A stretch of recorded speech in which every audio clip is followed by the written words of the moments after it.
Magluto tayo ng Chowking style na congee. Ang recipe ito ay hatid sa inyo ng Lloyd's Kitchen Kiniing, PMS, and we can ship nationwide. Gumawa tayo ng lugaw, yung tama lang to. Ito yung kailangan natin, manok at pork. Pakuluan natin yung manok sa ating lugaw at sa separate po na pot, ipakulo natin yung ating pork. Mag-mince tayo ng mga bawang, isang piraso po yan. At ito yung ating pork, tanggalin po natin yung mga yan para mas smooth yung lasa ng ating gagawing congee. Tanggalin muna natin yung manok sa kumukulong lugaw at i-chop po natin ng maliliit na ganyan. Saka po natin siya ibalik sa kumukulong lugaw. At yung ating pong pork, pag natanggal yung mga bula-bula, isama na po natin sa kumukulong lugaw. Ilagay po natin sa mahinang apoy at tanggalin ulit natin yung mga yan. Ilagay lang natin sa mahinang apoy at timplahan po natin ng paminta, ito patis, at lagyan po natin ito sesame oil.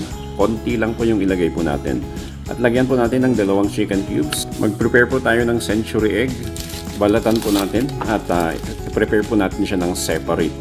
At ito naman po, wrapper ng siomai. Mag-slice lang ako ng konti. Kailangan dan natin ng fishball, yung quality po na fishball.